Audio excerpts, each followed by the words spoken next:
Hello दोस्तों, कैसे हो आप? दोस्तों, हम आपके लिए लेके आ गए हैं वार्ड विज़ार्ड इनोवेशन मोबिलिटी के बारे में जानकारी। दोस्तों, ये इन्फॉर्मेशन इस तरीके से है कि कंपनी के अंदर जो चल रहा है या कंपनी का जो डेटा है, उस डेटा के बाद अब कंपनी क्या परफॉर्म करेगी, कंपनी को आगे बढ़ने के लिए क्या चाहिए, क्या कंपनी आगे बढ़ पाएगी, या जो नंबर्स बता रहे हैं वो सही बता रहे हैं, इन नंबर्स के पीछे क्या झोल है, या जो बीते दिनों आपने थोड़ी बहुत कर्व देखी है कि ये रिवर्सल कर रहा है, 17 रुपए पे जाके फिर ये रिवर्ट नहीं हुआ और 20-22 रुपए के बीच में खेल रहा है, तो क्या होने वाला है? तो दोस्तों, हम आपको स्टॉक वैल्यूएशन, फाइनेंशियल परफॉर्मेंस बताते हैं।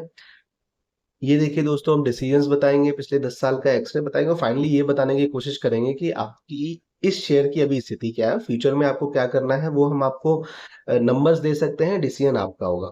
तो देखिए दोस्तों, सबसे पहले जो ओवरऑल रेटिंग है, ओवरऑल रेटिंग की बात करते हैं तो दोस्तों देखिए, क्वालिटी है। तो पिछले 10 साल का अगर परफॉर्मेंस देखेंगे तो हम आपको दिखा सकते हैं, लेकिन अभी हम आपको यही बताते हैं कि जो इसकी क्वालिटी है वो overall quality is not good. मतलब जो शेयर में कभी प्रमोटर बेच रहे हैं, कभी प्लेज कर रहे हैं, कभी कुछ हो रहा है, कभी कुछ हो रहा है, तो ये सारी चीजों से इधर मतलब आप ये कर सकते हो कि अभी जो स्थिति है, इस हिसाब से ये सही नहीं है। हाँ, वैल्यूएशन की बात करें तो वैल्यूएशन ये अभी अंडर वैल्यूड है, मतलब जो इसकी वैल्यूएशन टेक्निकली होनी चाहिए ये उससे भी कम है।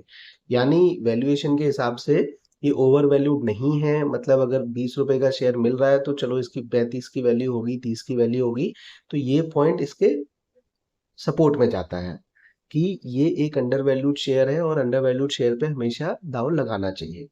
बाकी देखिए कि प्राइस ट्रेंड बात करें तो जो उसको जो चार्ट बनते हैं उसके हिसाब से जो इसका प्राइस ट्रेंड है वो वीक है। वीक मतलब कि ऐसी प्राइस ट्रेंड में कुछ नहीं दिख रही है खासियत कि एकदम रातों रात बढ़ जाएगा और बहुत आगे भाग जाएगा। बाकी ये सब डिटेल से अब दोस्तों जो कुछ क्वेश्चंस हैं आपके, उसका हम आपको आंसर देने की कोशिश करते हैं। देखिए, पहला सवाल ये है, जनरली सारे लोग पूछते हैं कि is Bard Wizard Innovation in Mobility Limited an attractive stock to invest? क्या एक अच्छा स्टॉक है इन्वेस्ट करने के लिए? फिर उसके बाद क्या है कि is ward Wizard innovation mobility limited एक गुड क्वालिटी कंपनी? तो देखिए दोस्तों, इसका जवाब मैं नहीं दे रहा, ये जो वेबसाइट है मैंने आपके लिए ढूंढी है, ये दे रही है कि past 10 years financial track record analysis for me indicates that Bard Wizard Innovation and Mobility Limited is a below average quality company। तो दोस्तों, आज की तारीख में ये बिलो एवरेज क्वालिटी कंपनी है।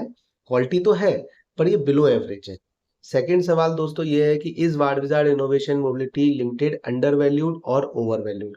तो दोस्तों, ये हमने आपको बता ही दिया था कि valuation ratio of Ward Wizard Innovation Limited currently when compares to its past seem to suggest it is in the undervalued zone. तो ये एक अच्छा पॉइंट है। अब सबसे बड़ी बात है कि वार्ड विजार्ड का प्राइस बढ़ेगा या गिरेगा या क्या होगा, और क्या ये कंपनी आज बाई करने के लिए नई अच्छी है कि नहीं है?